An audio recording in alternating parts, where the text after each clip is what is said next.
Alright, so now we have Green's theorem that we can use, and we're going to work some problems that involve Green's theorem. Now this first problem, and in fact the second problem that we're going to do, we're not actually going to be using it, we're more showing that it's going to be true. We're going to evaluate our line integral both directly, and we're going to go ahead and do the double integral that Green's theorem says should have the same result. And of course we should see overall that we get the same result from both directions. So here we have the line integral. Here, remember the integral with a circle through it just means that the curve here is closed. We do have a closed curve that we're integrating over. That's all that means. Our curve is a triangle. I don't make it that long. So we have, I guess we have the origin here. We have the point 1, 0, and I'm not going to really make this a scale. We have the point 1, 2. This is in fact a right triangle, but it is a 45-degree triangle. We want to first evaluate this as an actual line integral. Now, they didn't actually give us an orientation here. I guess they're basically saying that we're traveling between these points in the direction they have them here. That is the positive orientation for this particular region. So we'd be going like that. So we have to do, when we're doing this as a line integral, we're going to have to break this up into three pieces. So we have a C1, a C2, and a C3. And we'll just do each one of these separately. So C1, we're going from 0, 0 to 1, 0. In that case, we could go ahead and let x be t and y be 0. So the y values are always 0. And then we can just use t for the values from 0 to 1.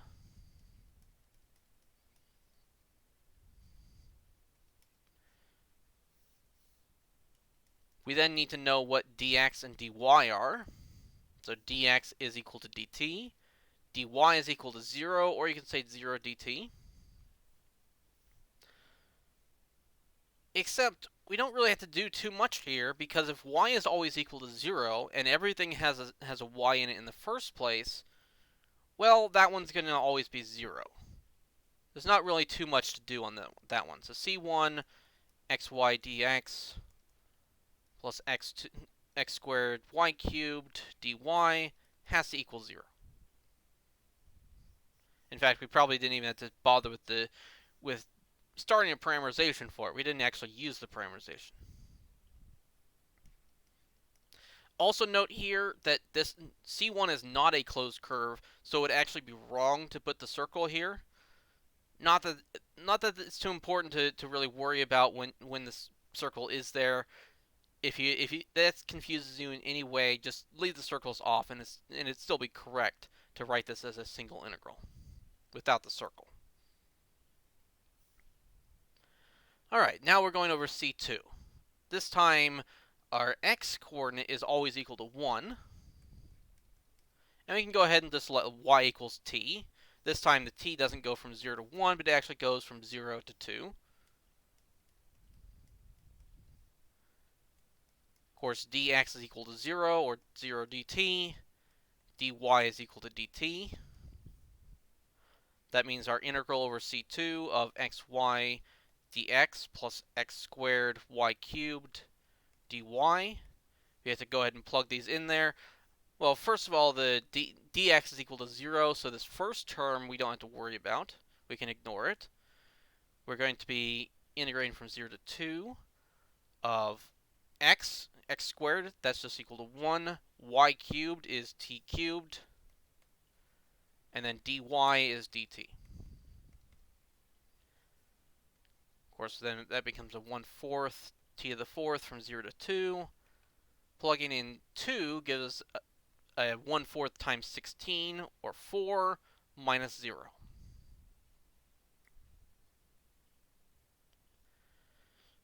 Alright, let's talk about C3 now. We'll have to do that on another page, but I want to talk about it with the picture here. So C3, as I've drawn it, to keep the positive orientation, has to start at 1, 2 and end at 0, 0. That's probably not the easiest way to actually set this up. It would be easier to start at 0, 0 and go to 1, 2. So essentially what I'm going to do here is I'm going to do it from 0, 0 to 1, 2, but then I have to introduce a minus sign to deal with the fact that I'm going the opposite direction of what I have in my picture. So for C3, or technically negative C3, since we're going the opposite direction of the C3 that I've already drawn, we're going to let x equal t, which means that y equals 2t. Essentially, this is a good parameterization for the line with slope 2. Essentially here that y equals 2 times x. T is going from 0 to 1 because x is going from 0 to 1, and that causes y to go from 0 to 2, which is exactly what we want to have happen. Of course, dx is dt, dy is 2 dt, which means that the integral over negative c3, I'll just write it as negative c3 for now, of xy dx plus x squared y cubed dy. It's going to be the integral from 0 to 1. X is t, y is 2t, dx is dt. So I'm basically just a 1 times dt. Now x squared is t squared. Y cubed is 2t quantity cubed. And then dy gives a 2. And then we have dt at the end. Of course, this simplifies pretty nicely. This is just 2t squared. Here we have, well, we have 2 cubes, so an 8 times 2 is 16. And then we have 2 and 3, so 5 total t's. So a little bit more complicated than the last one, but it is still a polynomial. Integral of t squared gives a 1/3 or 2/3 with the 2 that's already there. T cubed. T to the 5th becomes a t to the 6th. We divide 16 by 6. We can cancel out a 2 there, so we get an 8/3. That goes from 0 to 1. Or basically, we're adding 2/3 to 8/3 to get a 10/3. That's when we plug in 1. When we plug in 0, we get 0, so we're subtracting 0 from that. So that means that the integral over C, the entire C, that entire triangle, we add these together. So remember, C1 is 0. C2 gave us a 4. So we have 0 plus 4.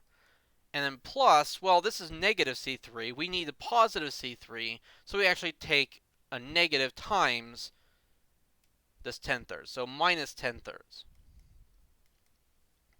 That whole thing comes out to give us a 2/3. Those 12/3 minus 10/3 gives us 2/3.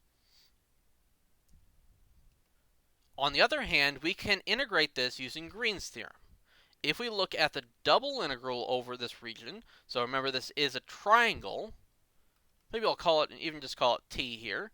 So we have this triangle t. The upper line here is y equals 2x. And x is going from 0 to 1. This is a very easy thing to set up.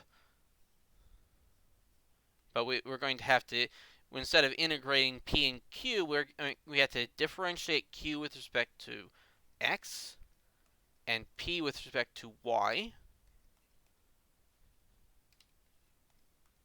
and subtract the results. So here, t, the x is going from 0 to 1, the y is starting at the x-axis of 0 and going to 2x.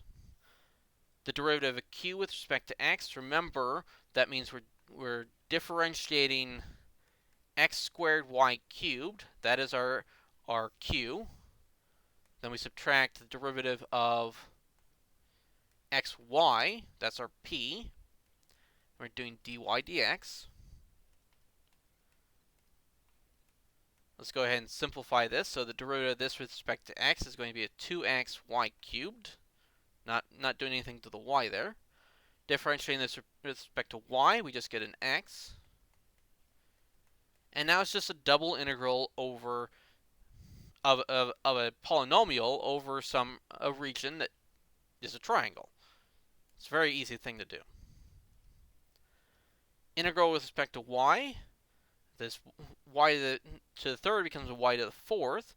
We divide the 2 by 4, so we end up with 1/2. We don't have any y's here, so we actually just get an xy.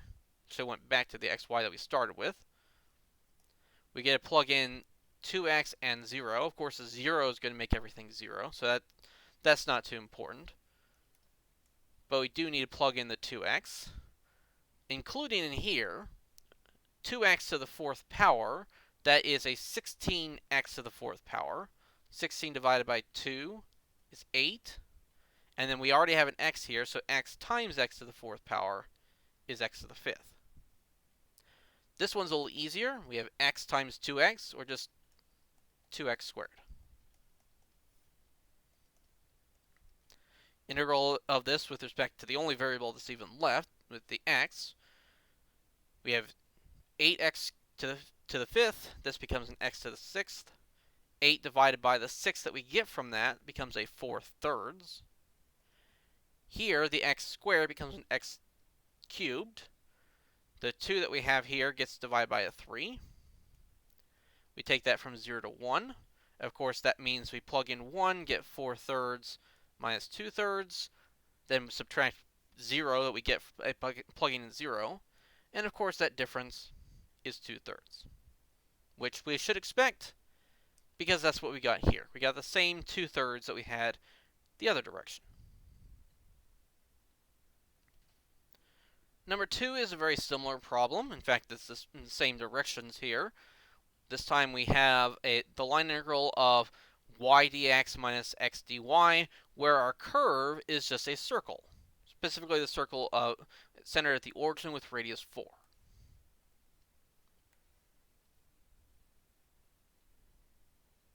Again, we want to show that Green's theorem is true by doing both directions of this. So the very first thing we do is just parameterize the circle. Again, we want to keep that positive orientation. It's actually the one that's the most natural one to use here, because we can just go ahead and do this as using our trig parameterization. So here we'd go ahead and set x and y equal to cosine and sine. Just going to go ahead and use t here. The fact that it is radius 4 does mean that we need to multiply these by 4. That whatever we put in front of this cosine and sine is the radius. Of course, t is going to go from 0 to 2 pi. And we need to differentiate these to get our dx and our dy. dx is going to equal negative 4 sine, and dy is going to equal 4 cosine. Both these have a dt at the back. That means our line integral, which you can put it with a circle if you want to. We have y. Well, first of all, we're integrating from 0 to 2 pi. We have y, which is 4 sine. We have dx, which gives us a negative 4 sine.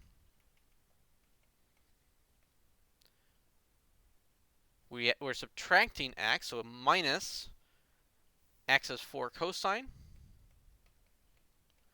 dy gives another 4 cosine. And dt. Of course, everything here has a minus sign. We have a negative here from our derivative of dx. We have a negative here from our actual setup. I'm going to pull that negative out. Both these terms also have a 16 because they have a 4 and a 4. So I'm going to pull that out as well. This first one has 2 copies of sines left after everything we pulled out. This one has 2 copies of cosine left. And now, of course, sine squared plus cosine squared is equal to 1.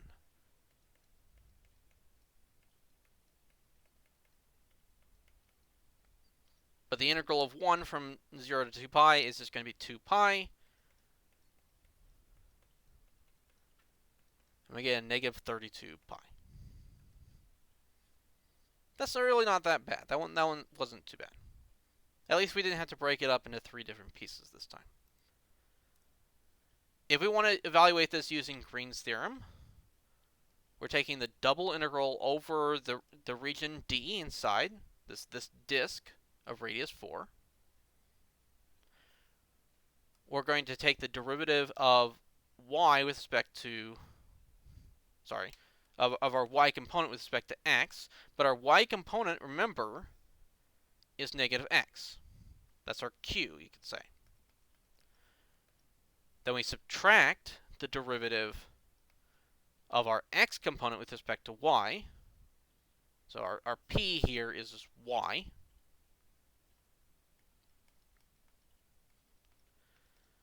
Let's simplify that integrand before we do anything else. This is a negative 1, and then we subtract 1. Or in other words, we get the double integral over d of negative 2. We could go ahead and use polar coordinates to do this one.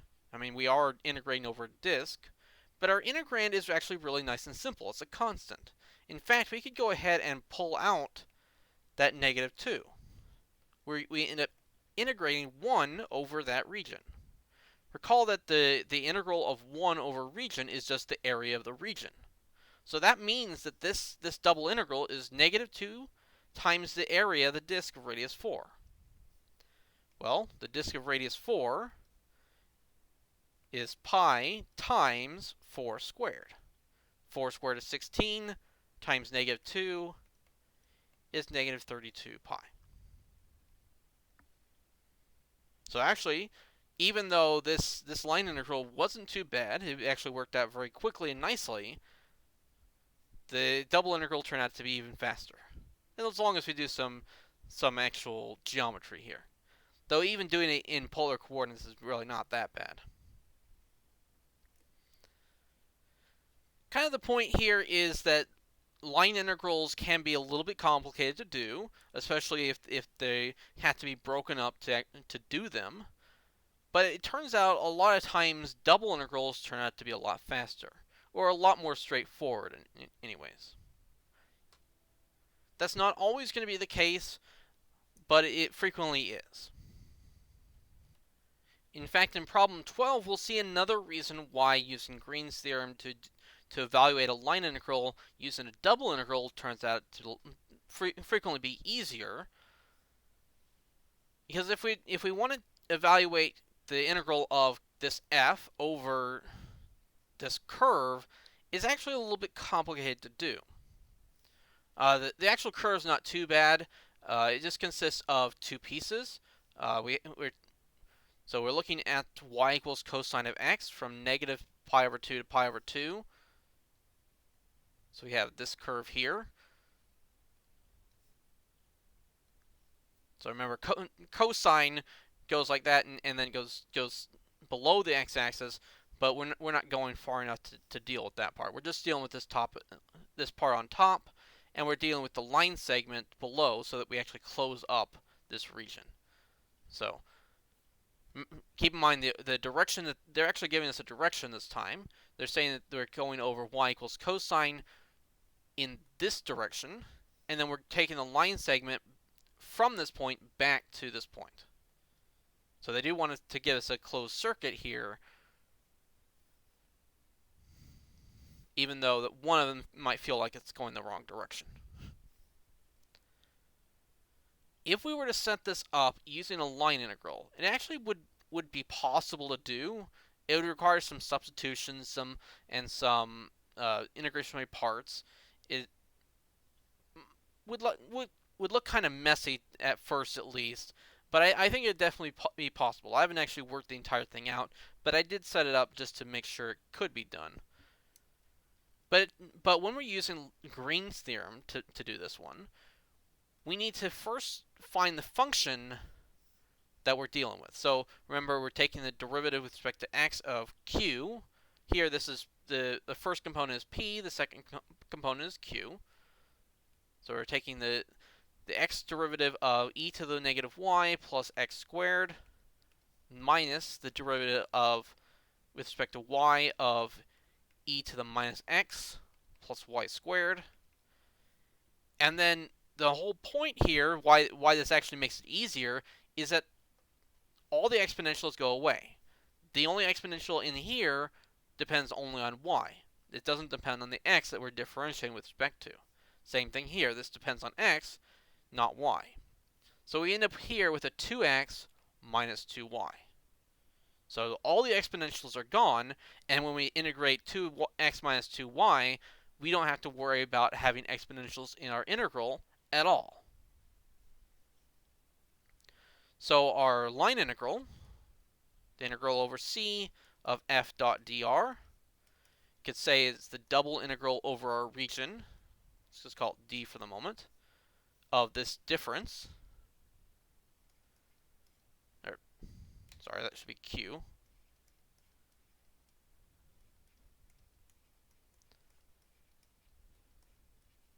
Or at least that's what you would expect it to be.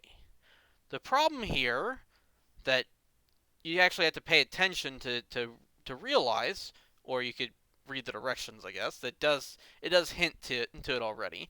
We need to check the orientation. When we travel along the curve as they've given it to us, they gave it to us as if we're going in this direction. That is actually the negative orientation. So when we go over that direction, we end up having the negative what we'd expect from Green's theorem. So actually, I'm going to put a minus sign here. That's all I have to do to fix that problem. That means that I can do my integral over d. Of course, d here is a nice simple type 1 region. We're going from negative pi over 2 to pi over 2. Our curve here is y equals cosine of x. So minus pi over 2 to pi over 2. We're going from 0 on the bottom to cosine of x on top. The negative here I'm just going to bring inside. The 2x minus 2y is going to become a 2y minus 2x. And then dy dx. Easy enough. We go ahead and integrate with respect to y. This becomes a y squared minus 2xy from 0 to cosine of x. And then we go ahead and put in cosine of x. Of course, plugging in 0 here, again, gives 0 for that term, so we don't have to worry about that. But we do have a cosine squared minus 2x cosine. Unfortunately here, this actually does kind of cause us to have to do a little bit of work. For the cosine squared, we're going to have to use a trig identity. For the x cosine, we probably have to use an integration by parts. And I'm actually going to go ahead and do those off to the side, and we'll go ahead and put them back in a moment. So let's start with the cosine squared. Cosine squared. Probably put the x in there. Recall cosine squared is equal to 1/2 plus 1/2 of cosine of 2x. That's our power reduction formula. The integral of this is actually not too bad. This is just 1/2 x plus, well, here the cosine becomes a sine, still of 2x, but the 2 that's in there we actually have to divide by, so we get a 1/4 sine of 2x and a constant. The integral of x cosine, or let's even go ahead and put the 2 in there. The integral of 2x cosine x, we're going to introduce a u and a dv. U is just going to be the thing that gets simpler when we differentiate it. We don't want to put dv equal to 2x dx because then we end up with x squared in our integrand. So we don't really want that. So u is going to be 2x. That means our du is 2 dx. V is going to be the cosine dx. And we integrate that, we just get sine. So at least this one didn't get any more complicated. We just switched trig functions. But this one got simpler, and that's the point. Of course, our integration by parts formula, recall the integral of u dv is equal to u times v, so 2x times sine, minus v du, or the integral of v du. So sine x, du is 2 dx, so we have a 2 sine x dx. Of course, integrating sine is not too hard. That just becomes a positive cosine. So plus 2 cosine of x. And we get a constant there as well.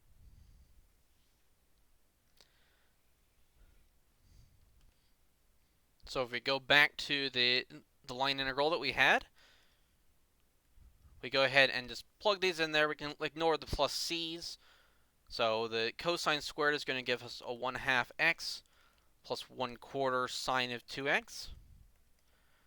This, we remember, we have to distribute the minus sign, so we get a negative 2x sine x minus a 2 cosine x.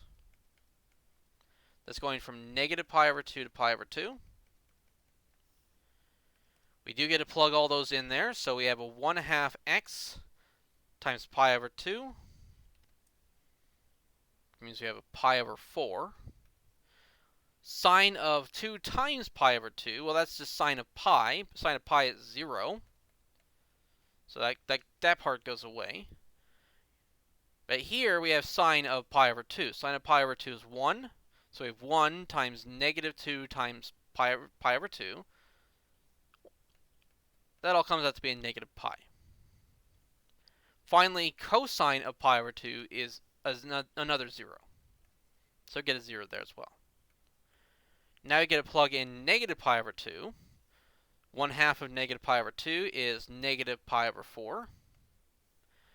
Sine of 2 times negative pi over 2, sine of negative pi is 0 again. Sine of negative pi over 2 is negative 1. So we actually subtract a negative 2 times negative pi over 2 times negative 1. 3 negatives makes another negative, and then the 2 cancels out the 2 from here. So we get a negative pi. And finally, cosine of negative pi over 2 is also 0. So ultimately, we have a pi over 4.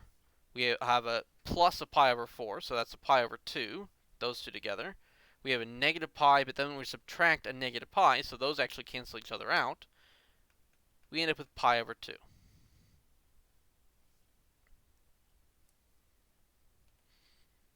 So we started with this thing that involved exponentials. We eventually found out that the exponentials don't really matter, and the answer is pi over 2. Alright, one last problem. Problem 19. This is going to be a rare example of using Green's theorem to go from the double integral back to a line integral. Usually it's pretty difficult to start with the actual double integral, because the double integral involves our derivatives, our dq over dx minus dp over dy. So going from this to getting appropriate p's and q's can be kind of tricky. However, here we're trying to get an area. We're trying to find the area under one arc of the cycloid. So x equals t minus sine t, y equals 1 minus cosine t. Let's go ahead and graph that thing. So here we get to use the curve feature. The x is t minus sine of t. The y is 1 minus cosine of t. Of course, our parameter is t. And I'm just going to throw in a really big negative number and a really big positive number. We get this curve. This is called a cycloid. It's given that name because it's actually if you take a circle and you roll it along the x-axis, but you have a point attached to that circle, this is the path that point actually travels. So just have a point stuck to a circle, and this is how it actually where it goes as that circle rolls along the x-axis. We want to find the area under one of these arcs. That's what they're asking for. So we can kind of see here, this actually travels this arc from 0 to pi, sorry, from 0 to 2 pi. So it kind of makes sense that since we're using trig functions, this will actually be 2 pi periodic. Or not really 2 pi periodic because of this t here. That's what allows it to keep moving along the x-axis. But it kind of follows the same shape every 2 pi.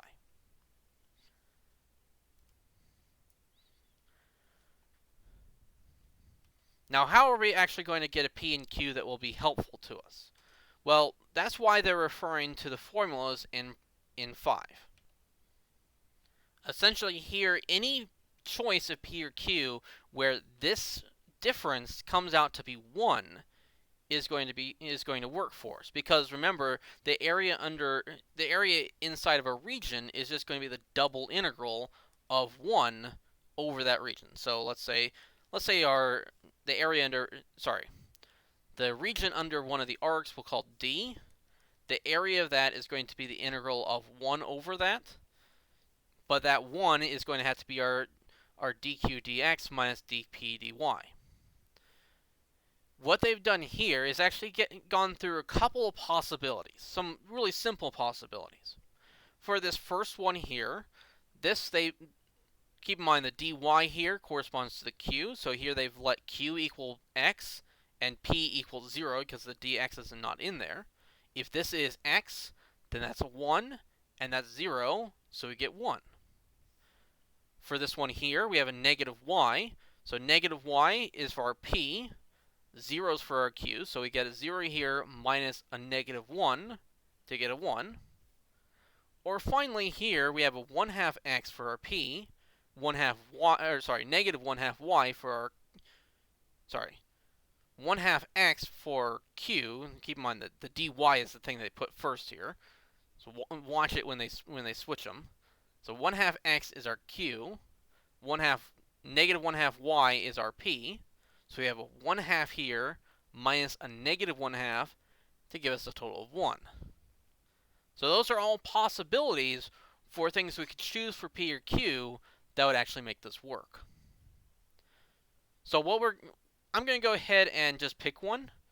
Technically, any of these should work. Probably one of the first two, just because then we don't have to worry about both of our both dx and dy. And it'll turn out they'll be a little bit easier to do the dx instead of the dy. Mostly because when we differentiate x, we can get rid of that t. We can turn that into a 1. So,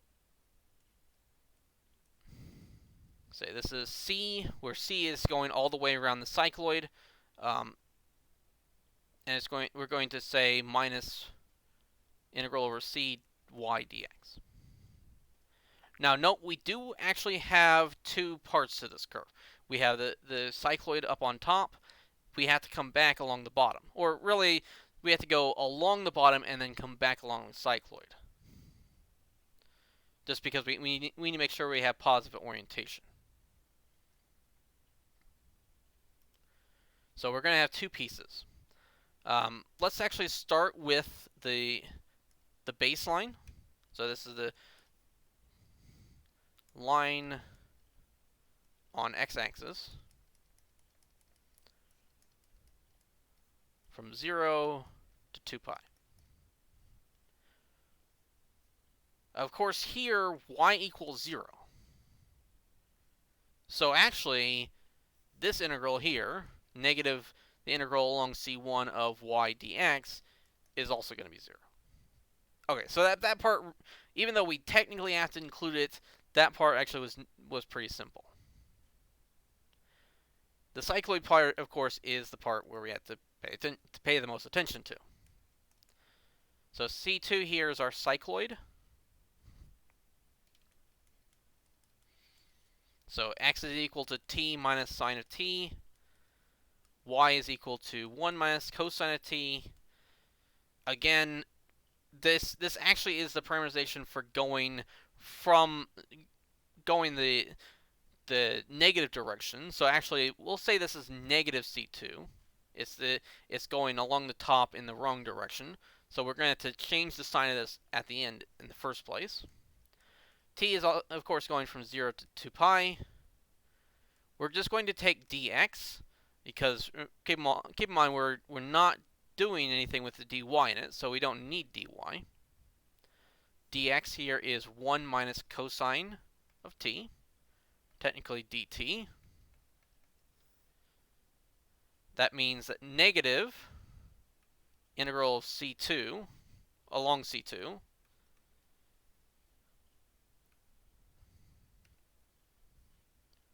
of y dx is equal to negative integral from 0 to 2 pi. Y is equal to 1 minus cosine t. Dx is 1 minus cosine t times dt, so technically squared here. We do need to expand that out if we're going to do the integral. So we have 1 minus 2 cosine plus cosine squared. The integral of this thing, 1 becomes a t, negative 2 cosine becomes a minus 2 sine. And then cosine squared, actually, we just did that. Cosine squared, we get a 1/2 x squared, 1/2 x plus 1/4 sine of 2x.